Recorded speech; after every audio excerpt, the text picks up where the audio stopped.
कहानी की शुरुआत में हम हेनरी नाम के एक हद से ज्यादा सीधे आदमी को देखते हैं जो एक टोल टैक्स बूथ पर अपनी नाइट शिफ्ट कर रहा था। उसके चेहरे से ऐसा लग रहा था मानो उसकी जिंदगी पूरी तरह से बेरंग चल रही हो। सुबह जब वो घर पहुंचा तो उसकी बीवी ने भी यही कहा कि अब तुम मुझसे प्यार नहीं करते ना, मुझे याद है जब तुम करते थे, सब कुछ बहुत अलग था। उनकी बातचीत चल ही रही थी कि तभी किसी ने बाहर से जोर से दरवाजा खटखटाया। जब हेनरी ने दरवाजा खोला तो दरवाजे पर उसका दोस्त एडी खड़ा था। उसके साथ ही जो नाम का एक आदमी भी था जिसकी हालत बहुत खराब लग रही है, जो बार बार उल्टियां करने लगा। डेबी एक नर्स है तो वो जो की मदद करने के लिए उसे अंदर ले आई। तभी एडी ने हेनरी से कहा कि भाई आज इसकी बास्केटबॉल टीम का मैच है, इसकी जगह तू खेल ले क्योंकि ये ऐसी हालत में तो नहीं खेल पाएगा। हेनरी ने मना करने की कोशिश तो की लेकिन एडी उसे अपने साथ जर्सी पहना कर ले ही गया। हेनरी ने पूछा कि गेम कहाँ खेली जाएगी। एडी ने कहा ज्यादा दूर नहीं है यहाँ से, बस 15 मिनट लगेंगे। तभी एडी ने गाड़ी रोकने को कहा और ये कहकर चला गया कि हम बस थोड़ी देर में वापस आ जाएंगे, बस खाने पीने का कुछ सामान लेने जा रहे हैं, तू यहीं पे बैठा रहियो और गाड़ी चालू रखियो, ठीक है ना। तभी जाते जाते एडी और उसके दो और साथियों ने मास्क पहन लिए। बाकी दो लोगों को तो हेनरी जानता तक नहीं था। वो तीनों अपनी अपनी बंदूकें निकाल कर बैंक में घुस गए। बेचारे हेनरी को तो अब तक आइडिया भी नहीं था कि एडी और उसके साथी यहाँ बैंक लूटने आए हैं और वो उनका ड्राइवर है। और तो और गाड़ी भी चोरी की थी, तार निकाल के स्टार्ट कर रखी थी। कुछ देर बाद ही वो लोग बैंक से निकलकर इधर उधर भागने लगे। इतने में वहाँ मौजूद एक गार्ड ने हेनरी को देख लिया। उसने बिल्कुल चोरों जैसी ही टी शर्ट पहनी हुई थी, इसी वजह से उसे गिरफ्तार कर लिया गया। पुलिस वालों ने हेनरी से बहुत पूछने की कोशिश की कि बता दे अपने साथियों का नाम, लेकिन हेनरी एडी के अलावा वैसे भी किसको ही जानता था। वो इतना सीधा था कि उसने एडी का नाम भी नहीं लिया, ये सोचकर कि जैसा भी है तो मेरा दोस्त ना। इसी वजह से बैंक को लूटने की कोशिश के जुर्म में हेनरी को 3 साल की सजा सुना दी गई।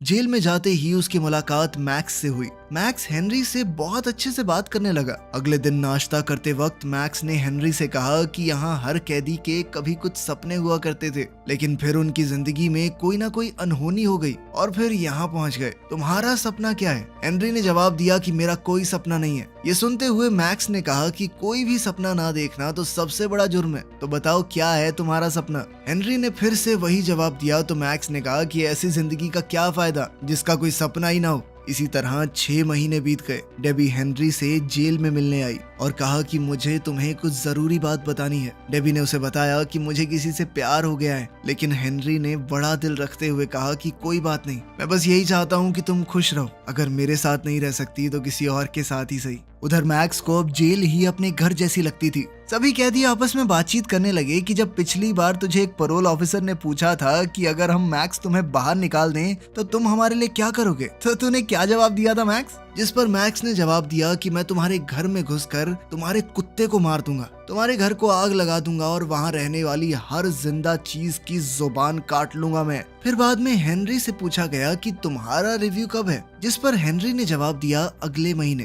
तभी एक कैदी ने कहा कि सबको यकीन है कि हेनरी शरीफ है। हेनरी ने भी कहा कि मैंने कोई गुनाह नहीं किया। इस पर मैक्स ने उससे कहा कि तुमने जेल में समय बिताया है तो तुम चाहे कुछ भी कहते रहो, बाहर सबको ऐसा ही लगेगा कि तुमने कोई तो जुर्म किया है। खैर जल्द ही हेनरी को जेल से छुट्टी मिल गई और सबसे पहले डेबी से मिलने गया, मगर जब जो ने दरवाजा खोला तो वो ये देखकर हैरान रह गया और तो और डेबी के पेट में उसका बच्चा भी था। ये सब देखकर हेनरी मन ही मन सोचने लगा कि कैसे उसकी जिंदगी एकदम बदल गई। डेबी ने हेनरी को उसका पूरा सामान दिखाया और उससे पूछा कि अब तुम आगे क्या करने वाले हो। हेनरी ने कोई जवाब नहीं दिया और तभी जो वहां आया उसने हेनरी को एक बिजनेस का ऑफर दिया और कहा कि कोर्ट में मेरा नाम ना लेने के लिए शुक्रिया, मगर हेनरी ने कहा कि मैं तो तेरा नाम जानता ही नहीं और वहां से चुपचाप चला गया।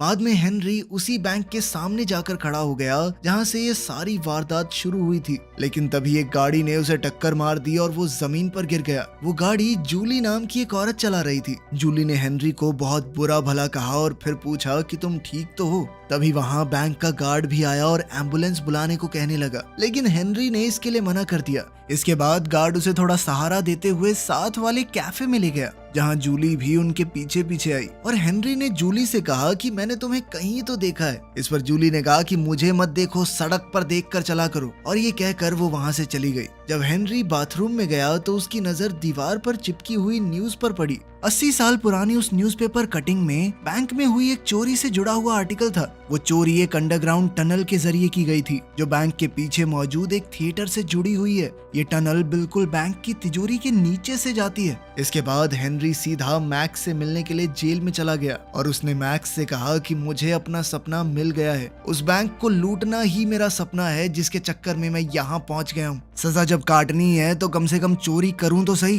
मैक्स को कुछ समझ नहीं आया तो हेनरी ने कहा कि क्या तुम बैंक लूटने में मेरा साथ दोगे। मैक्स ने उससे पूछा तेरे पास कोई प्लान है भी कि ऐसे ही हवा में चला हुआ है तू। जिस पर हेनरी ने कहा कि तुम चिंता मत करो, एकदम टॉप क्लास प्लान है मेरे पास। ये सब होने के बाद हेनरी थिएटर में चला गया और वहीं जूली भी अपने नाटक की रिहर्सल कर रही थी। जूली को नाटक करते समय उसका डायरेक्टर काफी डांटने लगा और कहने लगा कि तुमसे नहीं हो पाएगा ये सब। जिसके बाद जूली गुस्से में कॉफी पीने चली गई। जाते जाते उसने हेनरी से कहा कि कहीं तुम मेरा पीछा तो नहीं कर रहे। हेनरी ने मना कर दिया और उसके पीछे कॉफी शॉप तक चला गया। वहाँ कॉफी पीते पीते हेनरी जूलिया की एक्टिंग की तारीफ करने लगा। तभी जूली ने हेनरी से कहा कि उस एक्सीडेंट की कंप्लेंट ना करने के लिए थैंक्स। और दूसरी तरफ जेल में मैक्स ने भी पैरोल अप्लाई कर दिया। कुछ सवाल पूछे जाने के बाद उसे भी छुट्टी दे दी गई। हेनरी ने मैक्स को पहले ही समझा दिया था कि ऑफिसर्स के सामने कैसे पेश आना है। जब हेनरी उसे जेल के बाहर लेने आया तो मैक्स उससे पूछने लगा कि तुम्हारी गाड़ी कहाँ है।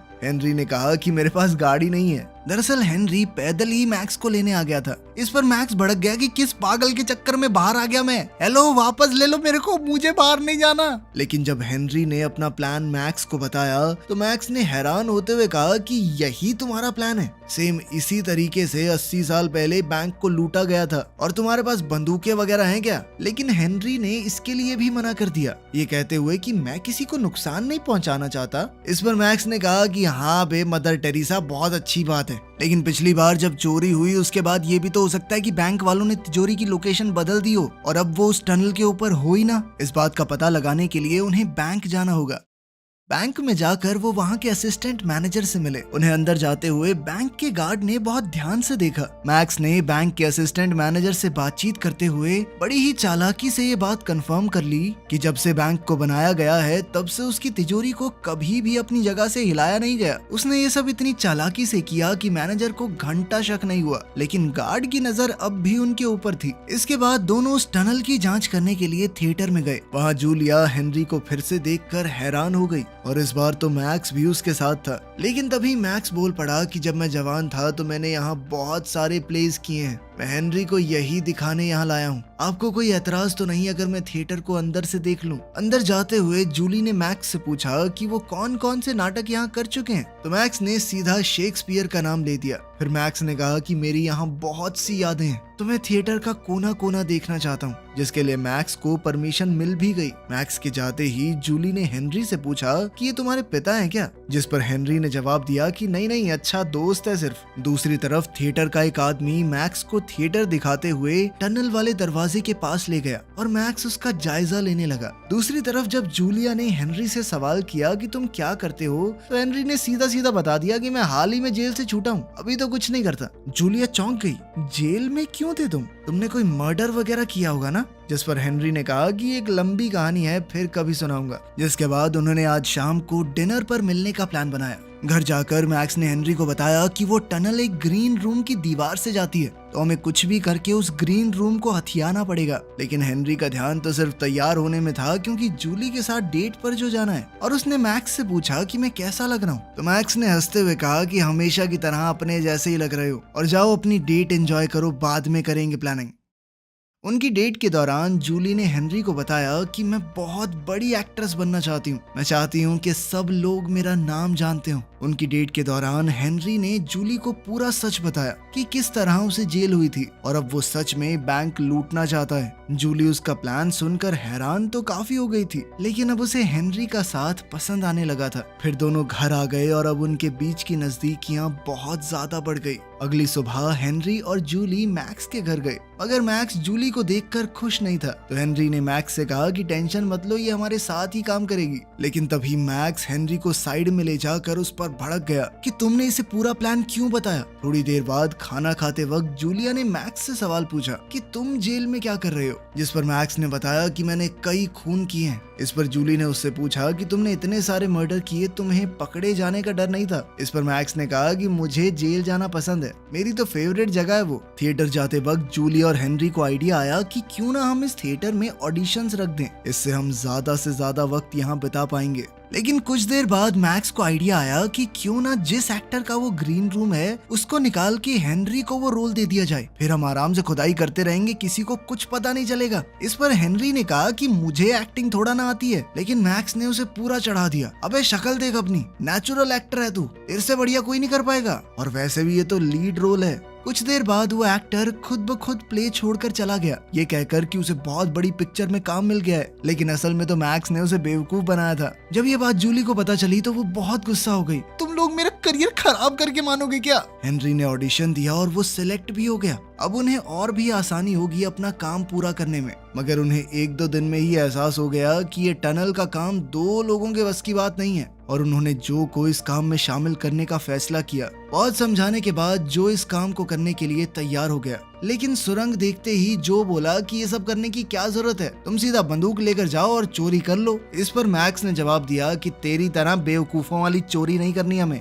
धीरे धीरे काम चलने लगा। इस काम के साथ साथ हेनरी अपने रोल के लिए भी काफी डेडिकेटेड था। हेनरी को अब सिर्फ पैसा नहीं चाहिए था, उसे जिंदगी में कुछ नया करना था। एक रात जब वो अपना काम करके घर जा रहे थे तो उस बैंक वाले गार्ड ने उन्हें रोक लिया जिसने हेनरी को गिरफ्तार किया था। पुलिस वाले ने कहा कि तुम वही हो ना जो बैंक लूटने वालों के साथ था, और अब भी मैंने तुम्हें बैंक के पीछे से कई बार थिएटर जाते हुए देखा है, मैं इस बार कोई गड़बड़ नहीं होने दूंगा। हेनरी ने पुलिस वाले को अपने साथ चलने को कहा और फिर गाड़ी को एक शांत जगह पर ले गया। हेनरी ने उससे पूछा कि तुम चाहते क्या हो, तो फ्रैंक ने बताया कि हर महीने एक बार एक ट्रक हमारे साथी पार्टनर बैंक्स में जाता है, सारी करेंसी को लेकर एक जगह इकट्ठा करता है। इस बैंक की तिजोरी में उस वक्त 100 करोड़ से भी ज्यादा रुपए रखे होते हैं। कोई बेवकूफ ही होगा जो बैंक को किसी और समय लूटने की कोशिश करेगा। मैं अंदर से तुम्हारा आदमी बनकर अलार्म सिस्टम में तुम्हारी मदद कर सकता हूँ। अगले दिन थिएटर में जूली के रोने वाले सीन के दौरान डायरेक्टर ने उससे कहा कि तुमने कभी किसी से प्यार नहीं किया ना, दिल नहीं टूटा तेरा कभी, यही तेरी दिक्कत है। बिना इस फीलिंग के तुम कभी एक महान एक्ट्रेस नहीं बन पाओगी। फिर 5 मिनट का ब्रेक हो गया। जूली बाथरूम में जाकर रोने लगी। हेनरी ने पूछा कि तुम ठीक तो हो ना? तभी जूली फूट फूट कर रोने लगी। उसने कहा कि हाँ, नहीं हुआ मुझे कभी किसी से प्यार, क्या करूं मैं, लेकिन एक्ट्रेस तो मुझे बनना है ना। इस पर हेनरी ने कहा कि तुम प्यार करती हो मुझसे, बस तुम्हें भी पता नहीं है, और मुझे यकीन है कि तुम बहुत बड़ी एक्ट्रेस बनोगी। फिर दोनों ने आगे बढ़कर एक दूसरे को चूम लिया। रात को मैक्स और हेनरी चोरी का प्लान तैयार कर रहे थे, तभी दरवाजे पर नॉक हुआ। हेनरी ने जैसे ही दरवाजा खोला तो उसने देखा कि जो और एडी खड़े थे। जो को देखकर ऐसा लग रहा था मानो उसकी छिताई की गई हो। तभी एडी ने हेनरी से कहा कि जो ने मुझे सब कुछ बता दिया है और अब मैं भी तुम्हारे प्लान में शामिल हूँ। लेकिन मैक्स को एडी बिल्कुल पसंद नहीं आया। उसने हेनरी से पूछा, कौन है नमूना? एडी कहने लगा कि मुझे सब कुछ पता है, इसीलिए अब तुम्हारे पास कोई चारा नहीं है। मैक्स ने दोबारा पूछा कि कोई मुझे बताएगा ये उल्लू का पट्टा है कौन? लेकिन एडी तिल मिलाकर कहने लगा कि मैं इस प्लान में अंदर हूँ और तू बाहर बुड्ढे। मैक्स ने उसे सीधे तौर पर वहाँ से जाने के लिए कहा, लेकिन एडी ने मैक्स को दोबारा से बुढ़ा कहकर चिढ़ाया। तो इस बार मैक्स को गुस्सा आ गया, तो वो एडी की तरफ उसे मारने के लिए बढ़ने लगा, लेकिन हेनरी ने जैसे तैसे बीच बचाव किया। अगले दिन मैक्स और हेनरी थिएटर गए तो उन्हें पता चला कि उनका शो बस कुछ ही दिन में हो जाएगा, और इस बात से वो दोनों परेशान हो गए। हेनरी ने कहा कि मुझे नहीं लगता कि अब हम चोरी कर पाएंगे। दरअसल वो भी अब जूली से प्यार करने लगा था। चोरी करके उन्हें यहाँ से भागना पड़ेगा, लेकिन अब वो जूली से दूर नहीं जाना चाहता। तभी मैक्स ने हेनरी को पकड़कर कहा कि तुमने मुझे जेल से बाहर बुलाया अपनी मदद करने के लिए, और अब तुम इस काम से मना कर रहे हो। मैंने अपनी सारी जिंदगी बस बातें करके निकाली है। मैं बहुत दिनों से जेल में बंद था, अब मैं बाहर आया हूँ तो कोई कांड तो करके जाऊंगा। रात के वक्त हेनरी और जूली एक दूसरे से मिले। हेनरी ने जूली को बताया कि हमें शो के पहले दिन ही बैंक को लूटना होगा और फिर मैं यहाँ से भागकर कैलिफोर्निया चला जाऊंगा। तुम्हें भी हॉलीवुड में काम करना ही है, तुम वहाँ मिलोगी ना मुझसे? मगर ये सुनते ही जूली का गुस्सा फूट पड़ा। उसने कहा कि अगर जाना ही था तो मुझे प्यार पर यकीन क्यों दिलाया? तुमने सिर्फ थिएटर में घुसने के लिए मेरा इस्तेमाल किया है, कहीं नहीं मिलने वाली मैं तुमसे। मेरी ही गलती है कि एक चोर से प्यार कर बैठी। देखते ही देखते शो का दिन आ गया और बैंक लूटने का भी। नाटक के डायरेक्टर ने सभी एक्टर्स को कहा कि आज तुम्हारा दिन है, जाओ और अपनी छाप छोड़ दो, अब हमारे पास सिर्फ 10 मिनट बचे हैं। तभी पैसों का वो ट्रक भी बैंक में आ गया, जैसा कि पुलिस वाले ने बताया था। हेनरी प्ले में अच्छे से एक्टिंग करता रहा और मौका देखते ही अपने साथियों की मदद करने चला गया। सब उनके प्लान के हिसाब से ही हो रहा था। पहले उन्होंने एक औजार की मदद से ईंटों की दीवार तोड़ी और बाद में एक बड़ी सी वेल्डिंग मशीन की मदद से तिजोरी के लोहे को काटते हुए वहां एक बड़ा सा छेद कर दिया। पुलिस वाले का इशारा मिलते ही मैक्स ने पहले ही तार काट दी थी, जिस वजह से अलार्म नहीं बजा। मगर तभी एडी ने मैक्स पर बंदूक तान दी और उसे चुपचाप यहाँ से चले जाने को कहा। एडी ने जो से कहा कि सारा पैसा जल्दी जल्दी गाड़ी में भर। जो को एडी की ये हरकत पसंद नहीं आई और कहा कि ऐसा मत कर भाई, ठीक नहीं है ये। तभी हेनरी भी वहां पहुंच गया और एडी ने उसे भी डराने की कोशिश की और मैक्स को बंदूक से मारकर नीचे गिरा दिया, जो बार बार उसे ऐसा करने से मना कर रहा था। तभी मैक्स ने एडी के हाथ से बंदूक छीनकर उसे पीटना शुरू कर दिया। इस सब के दौरान गोली चल गई जो हेनरी की टांग को छूते हुए चली गई। उधर थिएटर में हेनरी का सीन आने वाला था तो वो जल्दी से जैसे तैसे थोड़ा लंगड़ाते हुए अपना सीन करने निकल गया। ऊपर एडी को बढ़िया तरीके से पीटने के बाद मैक्स ने उसके हाथ पांव और मुंह बांध दिए और थोड़ी देर बाद हेनरी, मैक्स और जो सारा पैसा लेकर वहां से रफू चक्कर हो गए। हेनरी अचानक से गाड़ी रोकने को कहने लगा। जो और मैक्स को समझ नहीं आया कि वो ऐसा क्यों कर रहा है। उन्होंने गाड़ी रोक भी दी। हेनरी ने उन्हें ये कहकर भाग जाने को कहा कि मैं तुम्हें बाद में मिलूंगा। जब जो ने मैक्स से पूछा कि ये कहाँ गया है तो मैक्स ने जवाब दिया कि भाड़ में जाने दो इसे, तुम बस गाड़ी चलाओ। हेनरी भागते हुए वापस थिएटर में पहुंचा। जूलिया स्टेज पर एक्टिंग कर रही थी, तभी हेनरी थोड़ा लंगड़ाते हुए जल्दी से स्टेज पर चढ़ गया। उसने जूलिया से कहा कि मैं तुमसे दूर नहीं जा सकता, मैं तुमसे सच में प्यार करता हूँ और तुम्हारे बिना नहीं रह पाऊंगा। उधर नाटक में भी ऐसा ही कुछ चल रहा था तो ऑडियंस को लगा कि वाह, ये लोग तो कुछ अलग कर रहे हैं, क्या सीन है। और वो सभी लोग जूलिया के हाँ बोलने का वेट करने लगे। तभी डायरेक्टर ने भी सारी लाइटें थोड़ी डिम कर दी और जूलिया को हाँ बोलने को कहा। अब जूलिया को भी यकीन हो गया था कि हेनरी सच में उससे प्यार करता है और एक लंबे सन्नाटे के बाद जूलिया ने हाँ तो नहीं कहा, लेकिन उसके चेहरे के हाव भाव ने सब कुछ जाहिर कर दिया। चलो आखिर में हीरो को हीरोइन मिल गई, पैसा तो वो ले ही लेगा। वीडियो पसंद आई तो लाइक कर देना, चैनल को सब्सक्राइब कर देना। मिलते हैं अगली वीडियो में।